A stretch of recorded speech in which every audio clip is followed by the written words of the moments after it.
Those who are not dominated by selfishness will rejoice over the good that comes to their neighbor, even if they did not make a solicitation by means of prayer. 45. 45? Okay, prayer. Dear God, thank you for the happiness conceded to good spirits. Help them to see that this benefit is a consequence of God's goodness. If the good received constitutes a test, please inspire this person with thoughts of how to make the best use of it and not become conceited, so it does not rebound to their detriment in the future. And you, the good spirit who protects me and desires my happiness, turn aside from me all sentiments of jealousy or envy. Thanks. So I think you remember that in the very beginning of this chapter, we spoke about what was the objective of Kardec putting a collection of prayers for us at the very end of the book, the last chapter of the book. And I spoke of what I have heard from Haroldo Dutra Dias, that he had learned from a student of the First Commandment that we pray what we believe. Not only on what to whom we believe, but what we believe. And in this very chapter of the book is a synthesis of all this book itself. The same way that you live, conclusion usually as the last chapter or the last paragraph of anything that we write. The conclusion gives a summary, objective summary of everything that was talked about. This collection of prayer is a synthesis of the teachings of Jesus. And this collection of prayers is a synthesis, of course, of Spiritism that equals the teachings of Jesus in its most simple form, without dogmas, without rituals. Just Kardec here in the Gospel in accordance with Spiritism, the selection of all the moral teachings of Jesus in his 3 years of teaching, and puts them together here, only the synthesis of all the teachings. No necessity to go through history, to family genealogy trees and things like that. Just the teachings of Jesus, the moral teachings of Jesus. And all these teachings are summarized in these prayers. If you go through the whole chapter, you see that. And I'm saying this because for the things that we're going to read now, gives us a very clear understand of this. That in this suggestive prayers, objective prayers, prayers with a purpose, not just throwing words out there, but have actual objectives, trying to get something or trying to provide or give something objectively. These prayers, the suggestions, are indeed a reminder to us of the teachings of Jesus.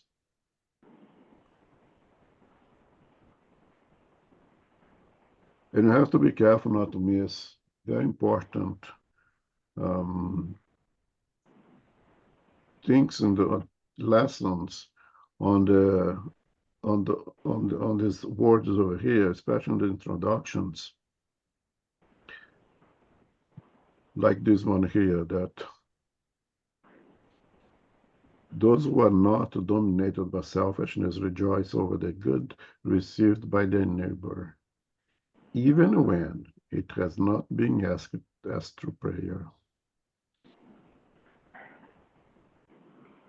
If I see that my neighbor is going through some hardship, I don't know, maybe a son or daughter, it's into drug addiction, and I pray fervently for that young person to receive the help. I ask all the good spirits to assist him or her. And one day I received the news that in the young person accepted, or more than that, requested to go to a rehab and get free of the drug addiction. I feel extremely happy for that individual. And I pray, I give thanks. And in that prayer, I remember that, oh, I've been praying so much for that young child to be helped.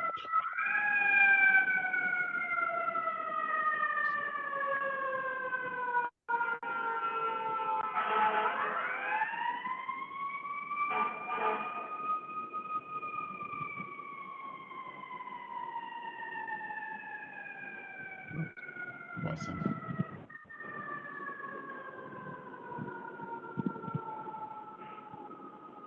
And in my prayer,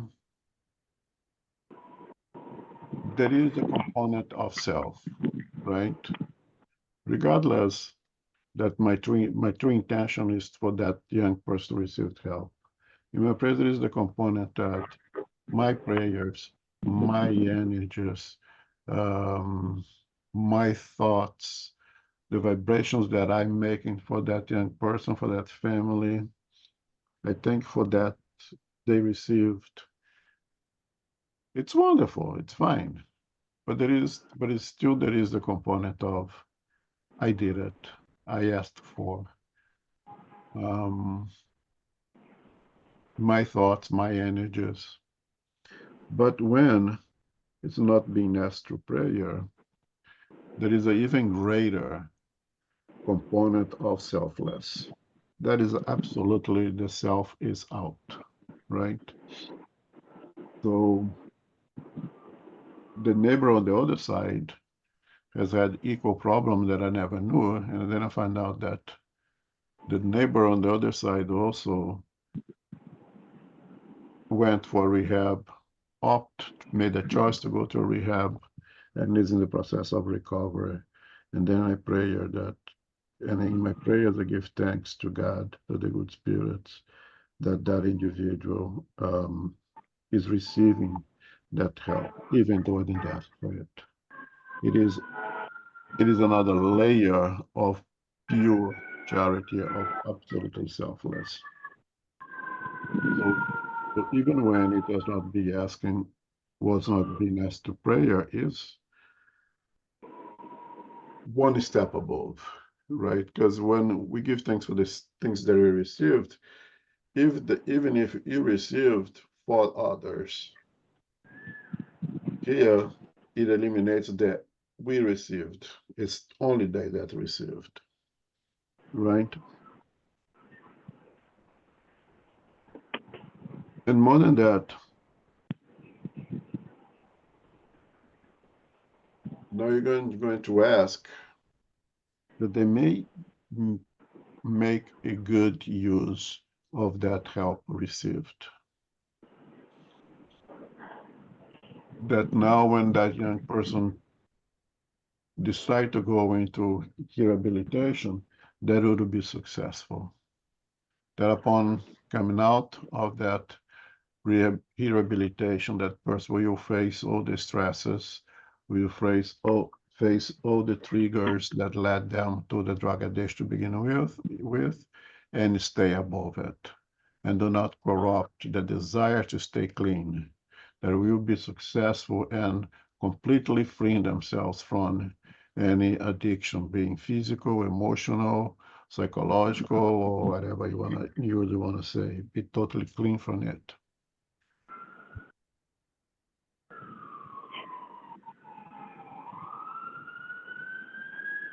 And let's assume that I have the same problem in my own family. Let's assume that one of my kids is a drug addict. That I do not feel jealous that the neighbor kids decide to clean themselves and my kids are still under that influence. We all be jealous, We will have a feeling of injustice. Here, my God, praying that my neighbor kids be helped. You help them, you don't help my own. We will have those kind of sentiments. To have the purity of the heart and the purity of faith and fidelity to God is to recognize the goodness received by others selflessly. At the moment that I say, what about my kids? There is the component of selfishness in that already, right? There is a component of jealousy. There is a component of lack of faith that I am to deserve and then my kids are to deserve it if it's not happened yet, if for circumstances beyond the will of you deserve God provide good to all of us.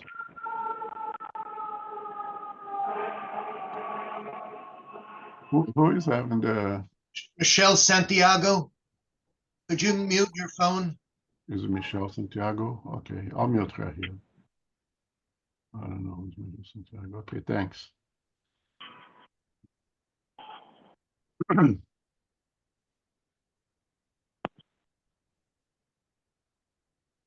So in this prayer, basically you have three components, and the other three components is all about completely being selfless, completely taking ourselves out of the equation. Being grateful for someone received a blessing, even though he didn't ask for it, but recognize there is a blessing and has a potential to be extremely good for that individual. Understand there is a potential because things are most of the time are neutral in its nature, right?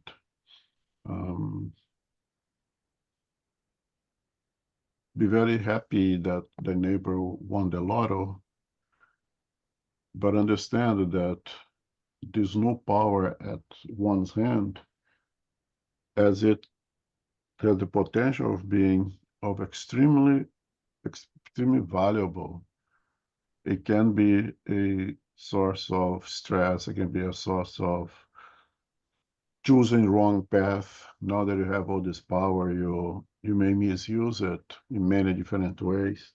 So pray that you are grateful that individual receive that blessings, that great amount of power in their own hand, and pray that they may make good use of it.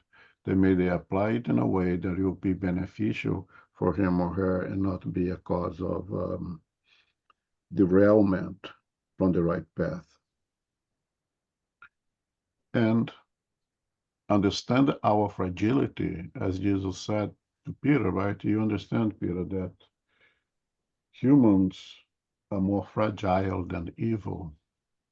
So recognizing our fragility, it will not be evil, so to say, to feel a little jealousy, to feel a little envy from that individual who received that, was granted with that benefit. But to pray that we ourselves will not corrupt our own sentiments, our own heart with jealousies or envy. Comments here, please? Questions?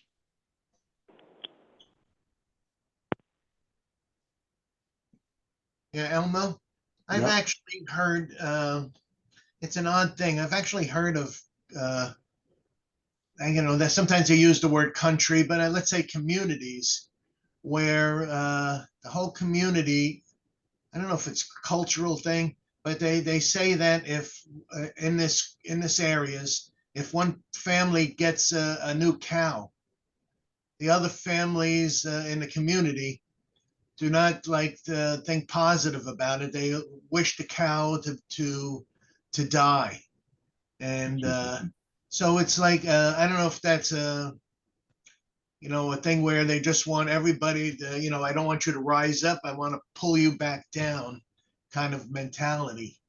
It's kind of a weird thing. I can understand like lotto, we all hope for that. And you got to be in it to win it though. But Yeah, sometimes I hear of whole sections of an area that feel this way. Uh, the truth, I have not heard of it, but do you know what is the intention behind of it? What is the, even if it's hypocritical, what is the idea behind of it? Well, it was in a communist country, and I think it's just that we should all be the same, and we don't want anyone getting ahead. Okay. Again, I haven't ever heard of it.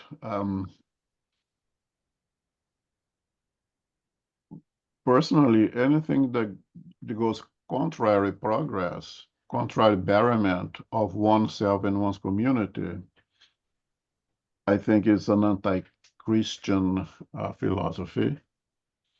I think it's a kind of philosophy or doctrine that leads to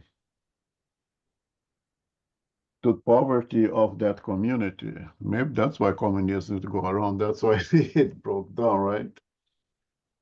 I would rather believe that if someone got an extra cow in that in the possession, it's good for that family. They will have more milk, and perhaps they do have excess of milk. They will be able to share with others that have one more cow. Perhaps that cow will be able to produce calves and perhaps even share that profit with others. So I cannot see anything of negative of someone possess something more than us. Of course, again, it's neutral in itself, and what do you do with it is what really matters. So to me, those thoughts, uh, first of all, I think it's hypocritical because I'd like to really see if those individuals who's wishing that cow to die, if they would not like to have an extra cow themselves. Somebody provide the opportunity to have a cow, they would refuse. Oh no, I cannot have a cow because I have to be like everyone else. I seriously doubt that would be the case. So it's hypocrisy, and where does that extra cow ends up then? Everybody is supposed to have 3 cows. Now there is the possibility that someone will have a 4th cow. What's going to happen to that 4th cow? Everybody refuses it. Right? Perhaps those who create those laws are the ones who keep all the extra cows for themselves. But then again, that's why I imagine to be the case.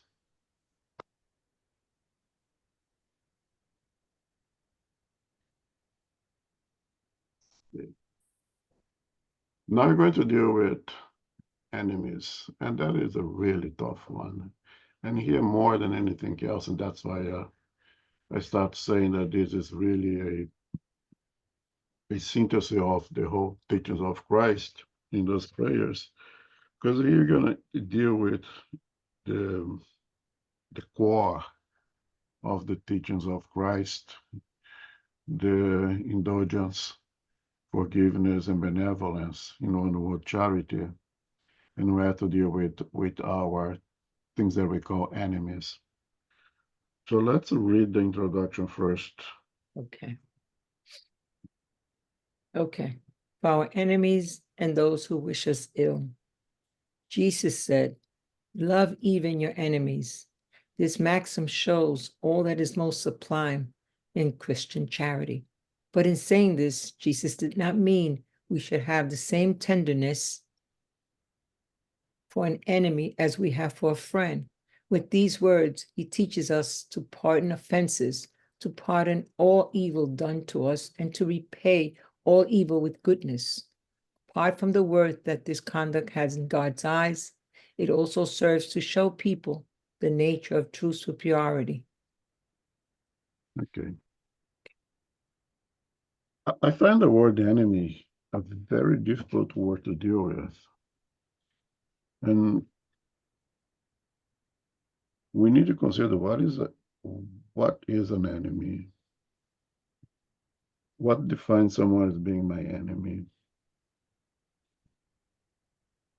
And then you have to think, who do I recognize? Who do I consider to be my enemy? I mean, that I think, I see that is my enemy. And who do I think considers me to be their enemies? I feel that such and such thinks that I am an enemy. And for both cases, think of why. Why is that? Right? And I think the word enemy is kind of misused, that we come today being unfiltered here, not politically corrected in these times of polarization that we live today. Would the conservative says that the progressive, again, labels. I hate labels. I don't use labels, but I'm used things that are being used that you read on the paper that you see on the news. Okay, I'm not fond of labels at all. But those who label themselves or are labeled by others conservative, and do they see the ones that are labeled progressive as enemies, or just have differences in ideologies? If I have a different ideology with my neighbor, are we enemies? You know, but something as simple, and again, so much division these days that if I'm a Yankee fan, do I see as a Red Sox fan as an enemy and vice versa? Does enemy, the word enemy applies here? I think most common sense providers say, at least for sports, no, right? But what about ideologies, political ideologies? What about religions? Someone who follows the Jewish religion should see someone who follows the Islam religion as an enemy and vice versa. Are they enemies? And I think the answer is that individual. Is that individual, that Jewish person who sees a Muslim as his enemy or not? And vice versa, a Muslim sees, and even worse in Christianity. We had in the North Ireland and Ireland fighting, even Protestants versus Catholics, so much death. Even Christians among themselves consider themselves enemies. Is it possible to imagine that someone who will kill another Christian, see another Christian as an enemy because they interpret the Christ's teachings in a different way? That makes them enemies to the point that they declare war against one another. And I think you need to reflect individually, what do I have anyone that I consider to be an enemy, that I consider to be an enemy? And why? What for? And the same way around. There's someone out there who sees me as an enemy. What have I done for that person to consider me an enemy?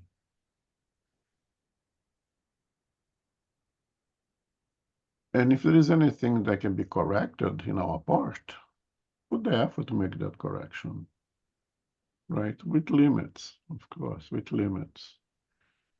If again, I'm just using the labels, I am conservative, and the one, someone labels me as conservative, and the other one labels me, seems to be progressive and decides that we are enemies, do I see that person as enemy as well? It's very individualized, right? Take someone like Devout Peter Frank. Does he have enemies?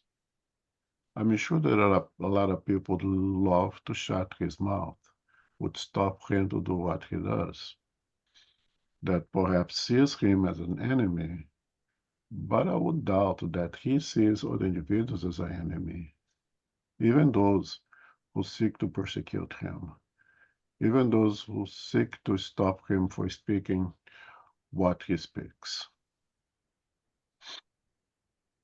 And we're going to see that further ahead when we deal with the laws of freedom, with the laws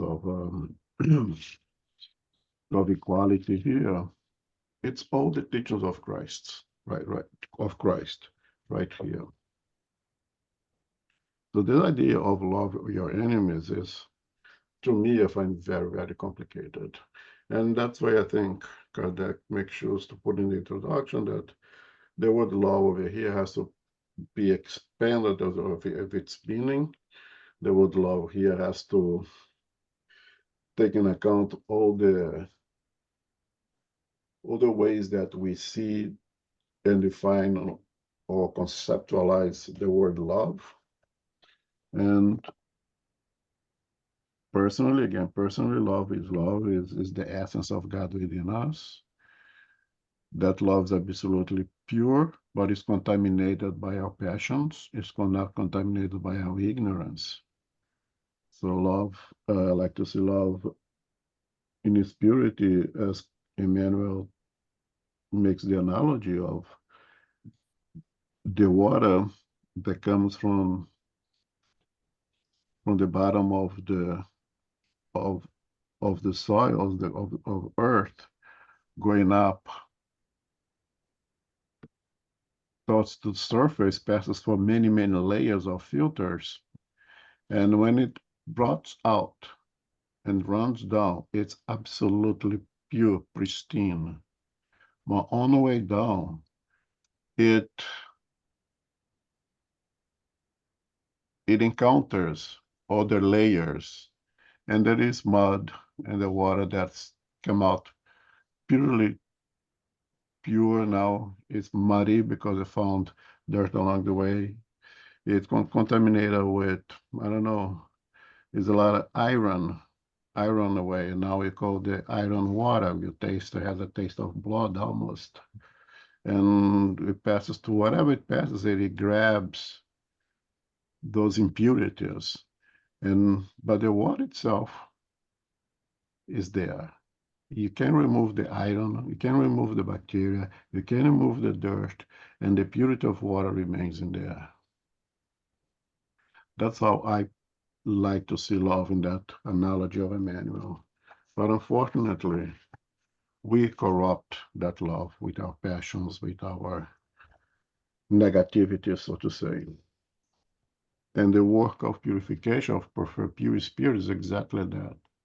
Is to no longer have none of those contaminators in us, so that love can be expressed in its most purity. Then we will be the true image of God, as Jesus considers that we are all gods. Well, we are all gods, but unfortunately we have to free ourselves of all those impurities. So to love our enemies is to do our best to free ourselves of all those impurities and see a brother or sister, perhaps on the wrong path, perhaps in the wrong path in accordance with our view, because perhaps we are the ones in the wrong path as well, right? But regardless, if that individual has any ill sentiments towards us, we will not brew in our heart any ill sentiments towards them. If that person wishes something harmful to happen to us, we will not, as Christians, wish anything harmful to happen to those. And in a case that that individual is in trouble and needs help, and we are in a position to help, we will help regardless. Like the parable of the Good Samaritan. There was someone in need of help. The Good Samaritan helped had no idea who was, unidentifiable. Could be supposedly an enemy, helped without asking questions.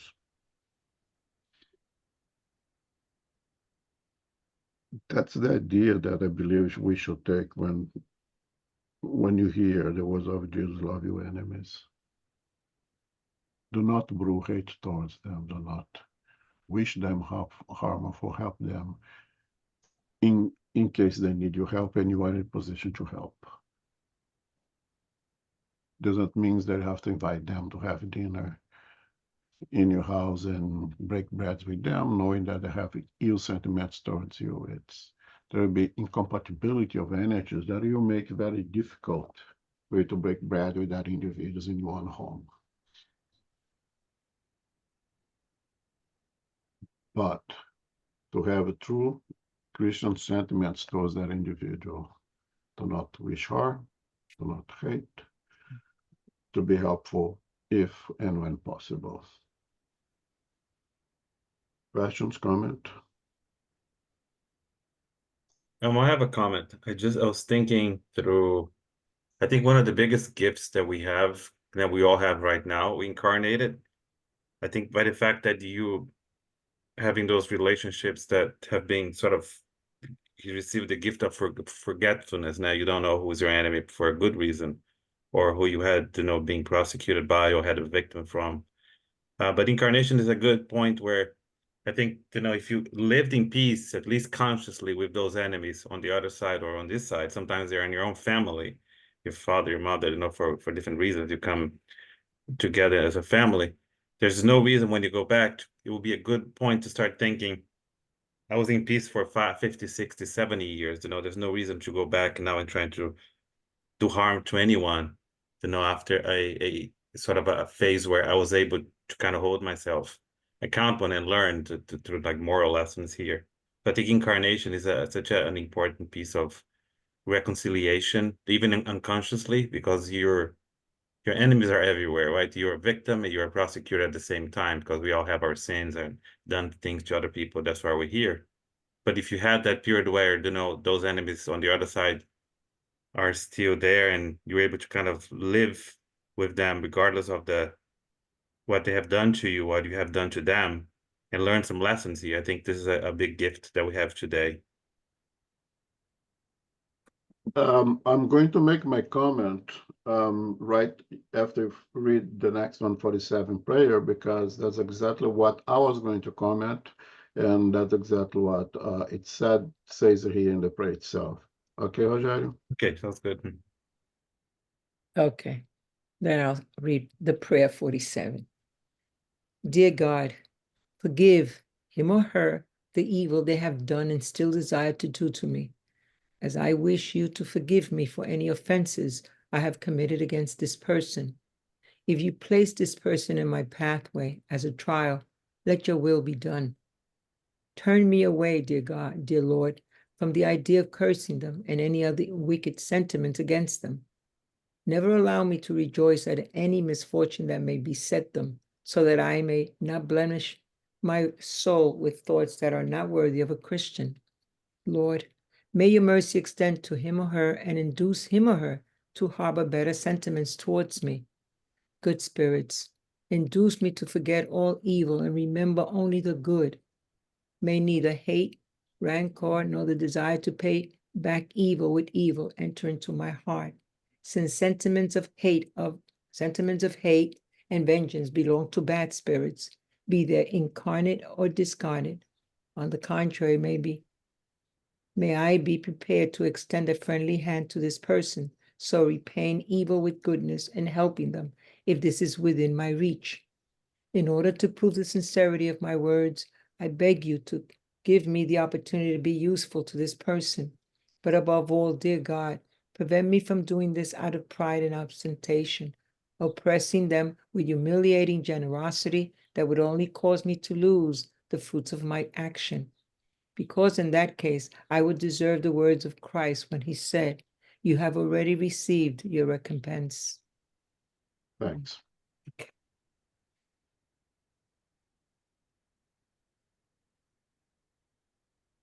Now here, Kadek's putting this prayer, and he is giving a concept of the enemy here.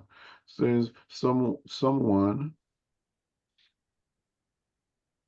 who have caused or wants to cause evil to them, to us, right?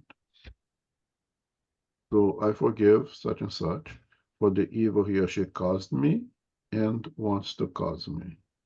Just as I want to forgive, I want you to forgive me and him or her for the wrongs I have committed. So we see here that the word enemies, and that's why when the trouble with the word enemies, because you have a tendency to see other enemies who have even done anything against us.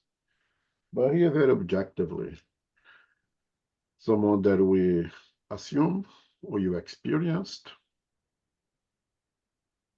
that has caused some evil or wants to cause some evil, quite objectively, a concept of an enemy here in this specific prayer, so to say.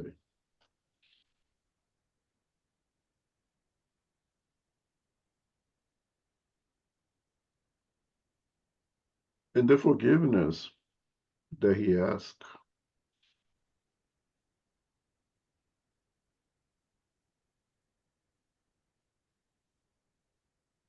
is to God forgive what that individual had done, is for me to forgive what the individual have done or wish to do. And almost anticipating, ask for forgiveness if I fell on my best attempt of being to Christians and I myself desire or do something wrong towards that person, or even if I had already done it. It's a compound of forgiveness over here. And we say that in Spiritism, God does not forgive because God does not hold any grudge towards anyone. God is so perfect. God does not need to forgive. And the expression of what we say forgiveness of God is opportunities, is no new opportunities. You spilled the milk. I'll give you the opportunity. I'll provide you the necessary tools for you to go and clean up the spilled milk. Clean up the mess that you made. You clean up the mess. You understand why spilling milk is not a good idea. Try not to do it again, and you're good. No need for forgiveness. I'll forgive your sins, and then you go and spill the milk again, and you forgive your sins, and there is no progress. There is no growth in that process. But there is growth in the process of understanding of how to prevent to spill the milk, how to clean up in case it happens, gain the know-how to walk around with the milk without spilling it. That's progress. Now you made progress. But every time that you spill the milk, God forgives you, and it stays like that, and you do it again, and you do it again, you're never going to learn. So the forgiveness of God's expressing opportunities. And what is a better word for opportunity than reincarnation? And that's why exactly the Kadek puts over here,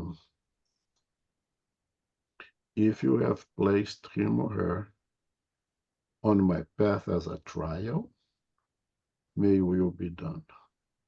Well, to place him or her in our path, it's very likely an opportunity to re-encounter in this reincarnation those to whom we have to make some kind of reparation, right?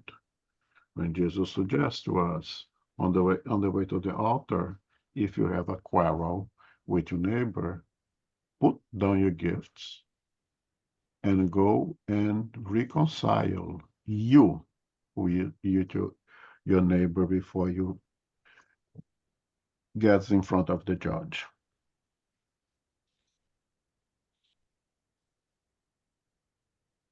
I see all of us as on the way to the altar, and I see all of us as having to make some kind of reconciliation.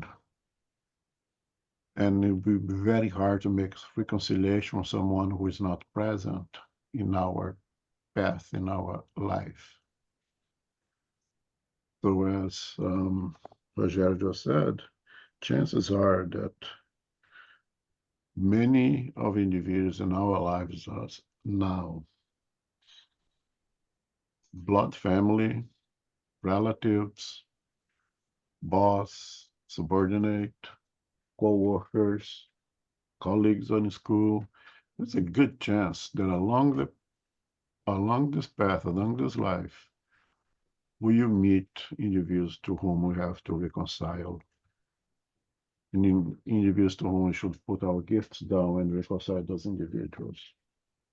That is the beauty, the justice of reincarnation right then and there. And when you put over here, may your will be done. What is the will of God? If someone asks on the street, hey, you, what's the will of God? To me, it's our absolute purity. We've created God, laws to our happiness. And they say that our happiness is absolute peace with our own conscience. It said in the Spirit's book that the absolute happiness that is so far from us yet is to receive the commands directly from God and execute it. So to me, that's the will of God. How are we going to reach that? To overcome, to being successful in all of those trials. Then that's when we will see the value of the statements of Paul of Tarsus that all concurs for the good. If it's given to us the opportunity to be face to face with ones to whom we consider enemies, likely one another consider other enemies, it's a blessed opportunity for reconciliation, to remove that stain from ourselves in our process of purification.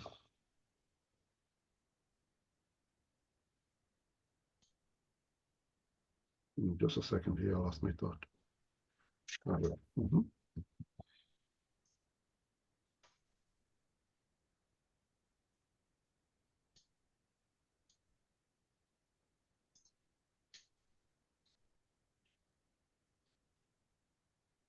In the sequence of this reading, it is almost as you're not really asking for the enemy, we're asking for ourselves.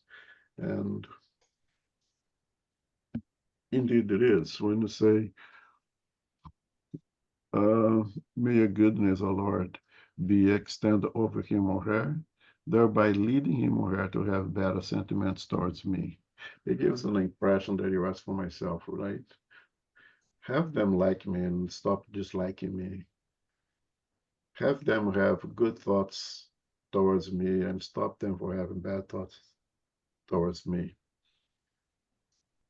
We may read that and say, oh, I'm asking for myself. I'm asked to be free of all that negativity. But in the purity of our hearts, you ask for them. We ask them to purify their hearts because they're causing more harm to themselves than to me by generating ill sentiments in their hearts, producing bad thoughts, energies. They are contaminating themselves. If I lower my level and become a receiver and allow those energies to be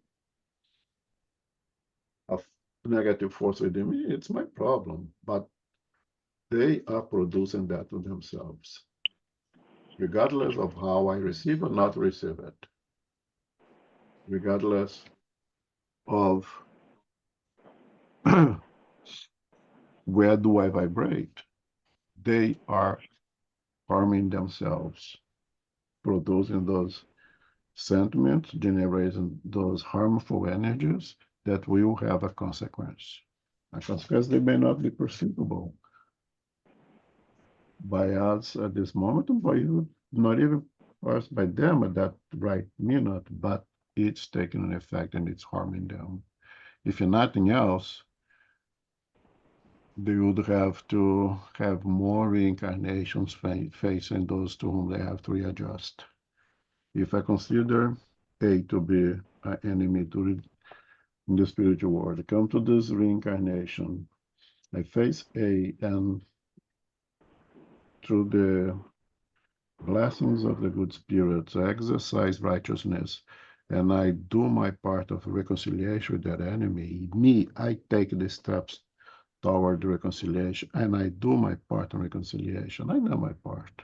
If that individual rejects it, I will, it's just hypothetical, I don't know if that good, okay? Put myself in the position of helping that individual as much as I can, but I already used that opportunity, I already used it correctly, and I already free from the necessity of having to deal with that individual again. I'm placing myself in a position to help because I'm trying to follow the teachings of Christ. But that individual, by rejecting, by continuing to brew the ill sentiments, have guaranteed for him or herself another reincarnation with some difficult trials ahead until him or her also take the steps to reconcile and to accept the peace being offered by others. So even though it seems to be, oh, I'm asking for myself, I wanted to receive this, we are really asking for that individual.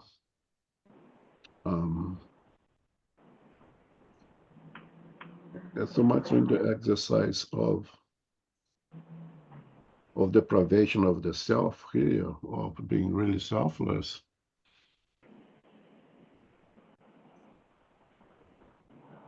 Kardec answered and saying that to prove my words sincere, I wished for an opportunity to be useful to him or her. But most of all, dear God, keep me from doing out of pride or ostentation. This is extremely important, that I use the opportunity to be helpful, not because I want to be helpful, because I wanted to show how great I am, how much of a good Christian I have become. So I can put myself on a pedestal and have everybody seeing how generous I have become. Because if that's my intention, then I'd already received my reward. Right here, there's nothing waiting for me. But in the purity of my heart, I want to help for the sake of helping, not the sake of my recognition. Then I got the true, I will receive the true reward, which is next incarnation. I am free from this or that trial because I already learned the necessary lessons contained in those trials. Again, once you pass, once you learn, you don't need to keep banging on the same note anymore. You go on for bigger challenges ahead. Okay, comments? Did I cover, Rogério, your thoughts? Yes, absolutely. Thank you.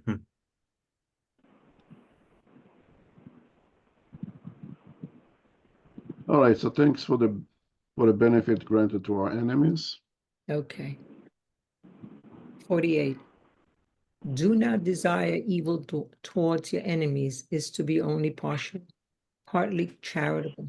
True charity consists in wishing them well and in feeling happy about the good that comes to them. Prayer now.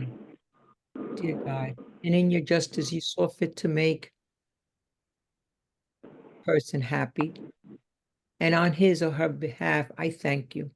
despite the evil he or she has done or tried to do to me. If she or he seeks to use this benefit to humiliate me, I accept this as a test for my capacity to be charitable. Good Spirit, to protect me. Do not let me feel grievous because of this. Turn away from me all jealousy and evil, which only degrades. On the contrary, inspire me with generosity that elevates. Humiliation comes from evil and not from goodness. And we know that eventually justice will be done to each one according to their works. Okay, thanks.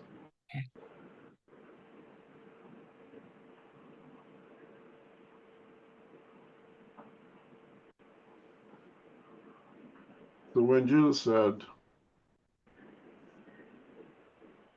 I know what has been told, do not do to others what you do not want others to do to you.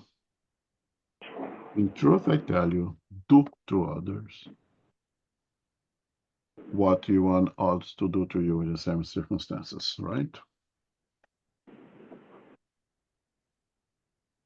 If up to the advent of the coming of Christ, do not cause harm to others was the most that you can reach, was what we had evolved ourselves to that point. Christ come and say, yeah, you guys have matured, you guys have grown up enough that we can put aside that commandment and I give a new one, which is a proactive one. Now, do not do harm is not good enough. You must do good. You must do to others what you want others to do to you in the same circumstances. You must be proactive in applying the dividing laws imprinted in your conscience, just to have them and having them over there preventing to not do bad does not suffice anymore. Now you need to be proactive in application of those laws imprinted in your conscience. And the same thing is this applies over here. Not wishing one's enemies ill is being only half charitable. And I think half charitable is even kind of being too good to us. It's not being charitable at all. True charity consists in which what is good for them and being happy for the benefit they receive. Now, that's a big challenge, right? That is a big challenge that I think, and then me thinking here, that's perhaps what causes individuals to shy away from the two teachings of Christ and find other kinds of doctrines, other things that perhaps suits their ill sentiments a little bit better. I cannot forgive my enemies. I cannot wish anything good for my enemies. It's impossible to be happy for the benefits that my enemies received. I can accept this Christianity, but I still want to be labeled as Christian.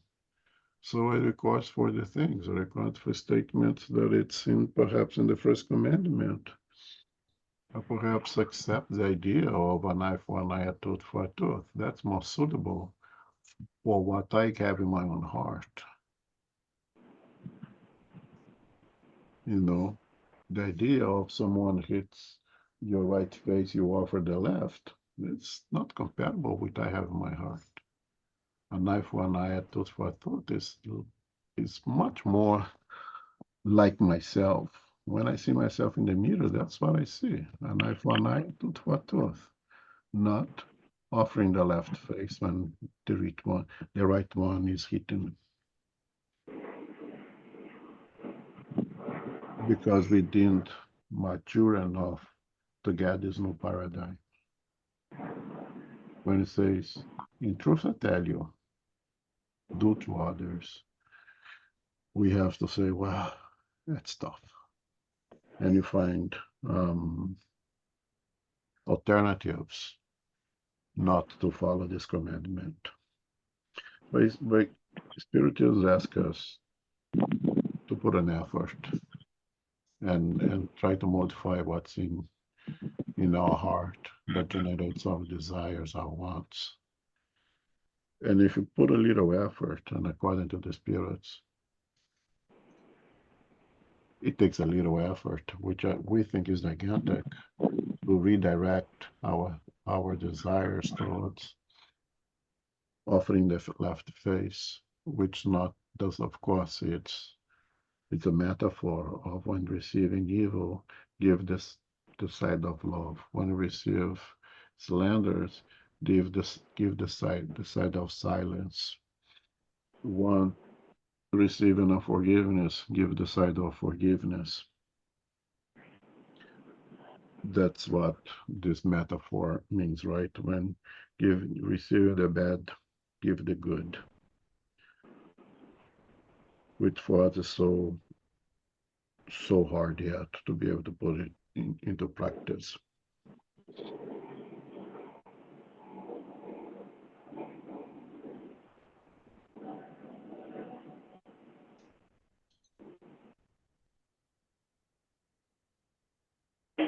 And again, I'm gonna use enemies over here as it was conceptualized by Kardec previously, someone who caused or wished to cause us harm. Okay. If that individual or that group of individuals was granted or some blessings, to have the purity of heart to give thanks for the benefits that they received. And having that prayer, the thought that they will use that in a good way, in a positive way for their own heart, the purification of their own heart, to remove those ill sentiments that makes man to cause or to want to cause me any harm, because that is harming them more than it's harming me. Because for me, I understand that if there are things that I cannot stop them for causing the harm that they want to cause me, I will be forgiven towards them. Are you resigned to the will of God that allows that situation to happen, which someone is causing me harm and I have no way out of it? Knowing that there will be a reward for those who are able to withstand this difficulty. You think of the pioneers of Christianity when being captured and taken to the to the big stadiums to be eaten by lions or whatever. They had no way out of it. They resigned to it. They do not wish harm. They have truly accepted, understood, and practiced the teachings of Christ. So they become lunch for the lions over there, singing prayers to Jesus. So the body was destroyed, by the soul was elevated, was received by Jesus, or Jesus workers at the moment, and everything was fine. The ones who caused that, they would have to readjust themselves at divine laws. If we can reach that level of Christianity within ourselves, then one thing, you're not gonna see others as our enemies, although others will see us as enemies. And when they do so, we will be forgiving towards them, we will wish them good, and if they receive that good, we will be grateful to God that they receive that good. Are we there yet? Well, each one speak for themselves, but the goal is to get to that point eventually. When at the very end, they say, Humiliation lies in evil, not in good. And we know that sooner or later justice will be served to all according to their deeds. That is the ultimate humility. That's the ultimate worship. It's saying, God, I leave it up to you. From me, I follow the commandments, your commandments, that was taught to us by Jesus Christ. I do resign if I have to face further trials to reach the level of purification that allows me to really practice what I'm reading here right now. Let be done in accordance to will, because it always leads to goodness. It will always lead me to all progress. That I do accept. Comments, questions?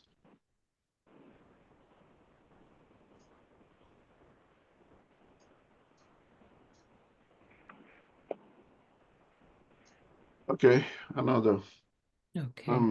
This is not as hard. I think that what we read, at least personally, I feel very strongly that what you read, so all those prayers over here, dealing with enemies, and benefits going someone else. So some things that we really have to reflect, something that teach, that reaches us very hard if we not really paying attention, right? And that suggests to us that we did a lot of internal hard work to reach those levels. Again, perhaps I'm just speaking for myself, but again, I'm just a dollar bill, very average. So chances are there's someone around here that feels the same way regarding all this that we had here so far. And now you come to another thing for the enemies of Spiritism. Okay. Let's read first and I'll comment. Okay. 50. Blessed are those who hunger and thirst for righteousness, for they will be filled. Blessed are those who are persecuted because of righteousness, for theirs is the kingdom of heaven. Blessed are you when people insult you and persecute you and falsely say all manner of evil against you because of me. Rejoice and be exceedingly glad, for great is your reward in heaven, because they are also persecuted the prophets sent by you before you.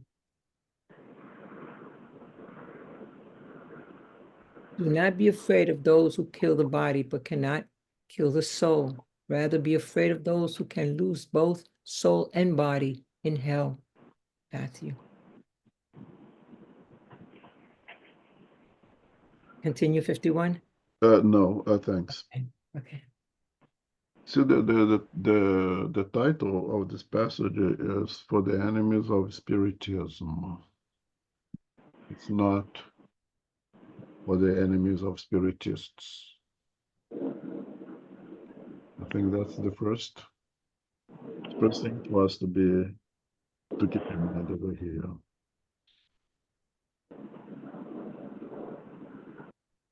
So it's not for those who says Spiritists as an enemy, but for those who says the ideologies, the ideas presented by this doctrine as enemy for many different reasons, right? And do Spiritism, a doctrine, not we individual Spiritists, do Spiritism have an enemy? It says for the enemies of Spiritism. So it means that there are those who see Spiritism as his enemy. Now my question is, does Spiritism as a doctrine sees anything as an enemy? And I would say that the answer is yes, based on the statement of Kardec, says that Spiritism comes to eliminate materialism, comes to annihilate materialism. not materialists, but materialism as a concept, as a philosophy. Spiritism wants to eradicate materialism. Can we say that that makes materialism an enemy? In my eyes, I say yes. Okay, but then again, I believe it's quite individual one will think on that. But I think that Spiritism as a doctrine sees materialism as an enemy that needs to be eradicated and bring all the reasonable reasons of why.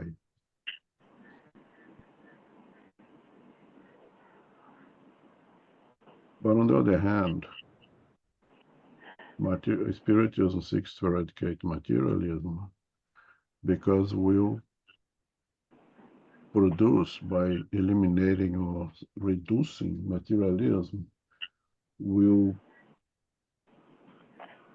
elevate humankind, will make us better individuals, will help us to be more benevolent towards one another, will help us to be more forgiving towards one another, will help us to see our brothers and sisters as equal in a much greater sense than what materialism offers.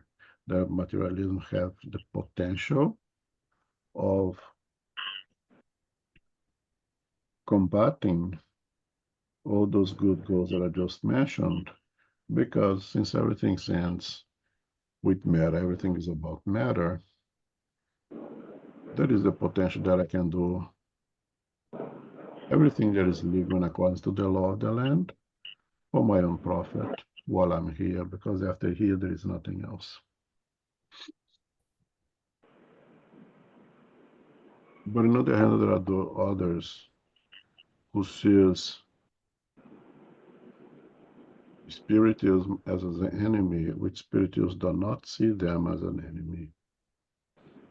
Or the religions, or the Christians' religions, others ways of understanding spirituality. Spiritists does not see them as enemy, but we can understand and see that they do see Spiritism as an enemy, as has been demonstrated through historical evidences. The burning of the books in Spain, the verbal saying that Spiritism is something of the devil, that Moses said, do not talk to the dead, and those who do come from evil are evil, and things like that. Spiritism completely forgives those individuals who say things like that, and this forgiveness on the basis of do not have any ill sentiments towards them, do not wish any harm towards them, and it's helpful in any old possibilities. And being helpful is having the door open in our home to receive them, is having our books available for everyone who wants to go and read and reason on them, is being open to a amicable discussion with the true sentiment that we may agree to disagree, and that's fine. That we follow the teachings of Christ of, go and knock, and if the door does not open, you just shake the sand of our sandals and move on. So although I think, and history shows that there are other religions and doctrines out there who sees Spiritism as an enemy, Spiritism would not see them as such, except for the materialism. Again, personally, I think, because if you want to eradicate materialism, we think materialism is not a good thing. It has to be eliminated. And of course, we believe that Spiritism is something good not only for I myself, but for my family, for my community, and for the whole human race. Of course, I do believe that it's indeed expresses in its simplicity the whole teachings of Christ. And the whole teachings of Christ is in itself the complete package of the moral laws created by God for happiness. So we want it for us and you want it for everyone else. Otherwise, you would not be here. Otherwise, anyone who doesn't think like that is hypocritical or is trying to reach that level, which is honorable. But that's personal, that's what I think, and I think that's most spirituals not want. But there are many who do not. There are many who thinks it is the opposite. Many who did even consider the opportunity of reading a book itself, but already condemned before even reading it.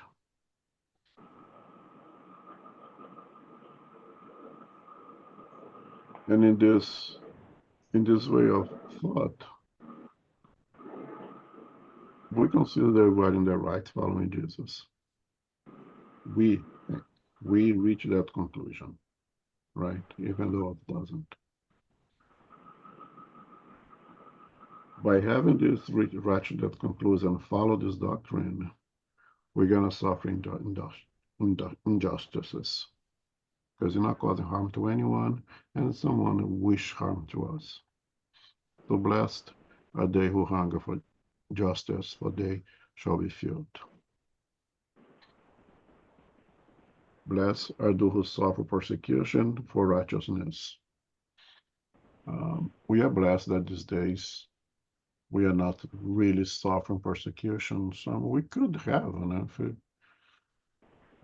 someone may not hire us because they know they are spiritists and say, I don't want to be associated with these people who talk to the dead.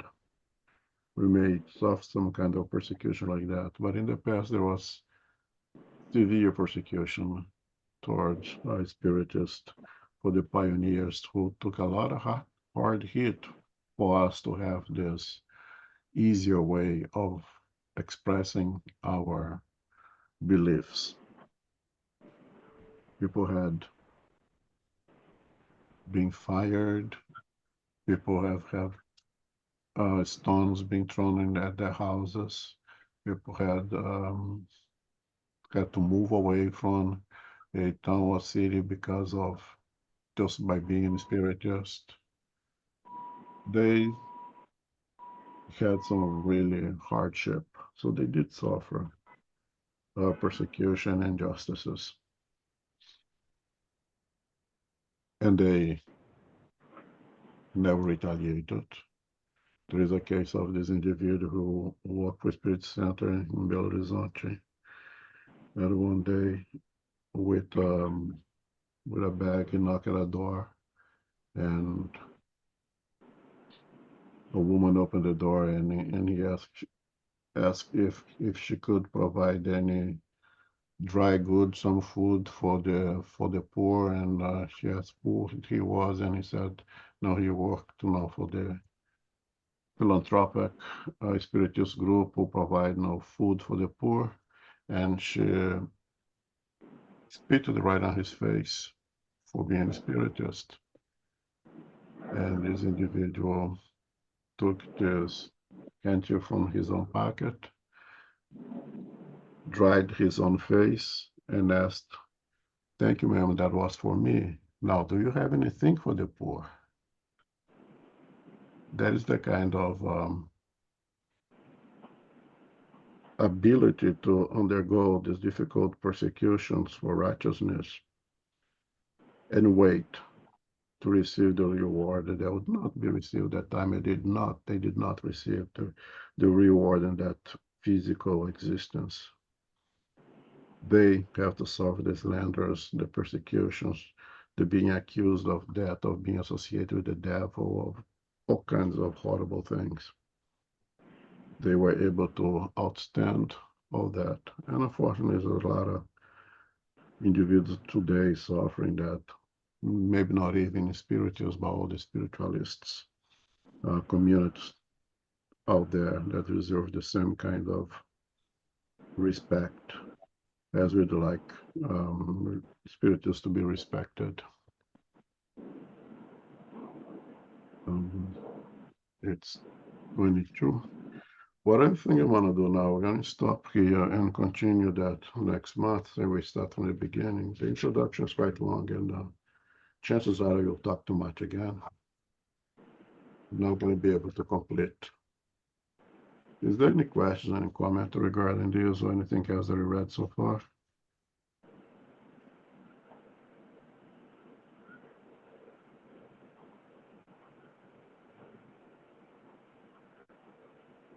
Okay. So next Sunday, definitely we should do our Q&A. Jean should be back.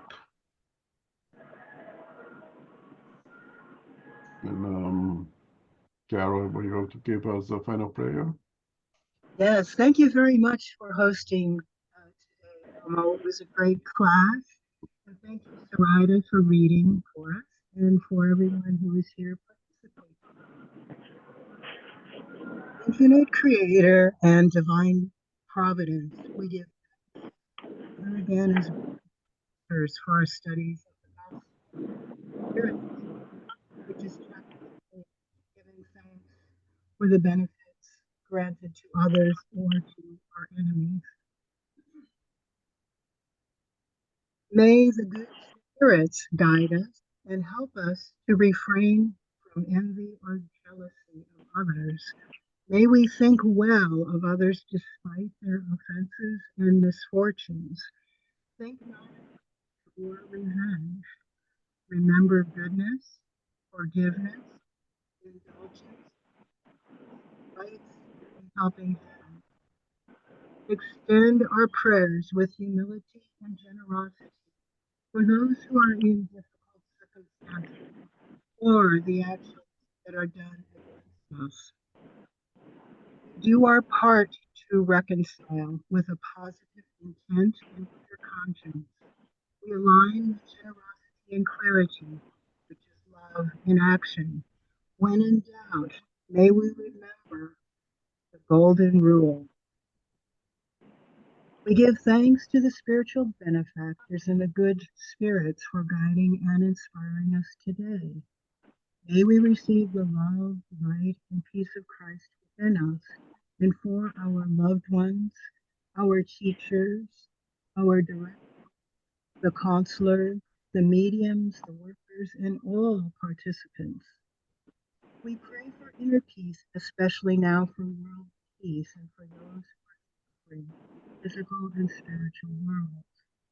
We pray for our center SPNY and all spiritual centers throughout the world, that they may grow, prosper, expand, and be protected throughout the day and throughout the night. As we close, we humbly ask for safety and protection as we return to our family, friends, loved ones, and colleagues. May we remind ourselves to go forth as beacons of love, of light, of service, and charity, which is love in action. May peace prevail. So be it.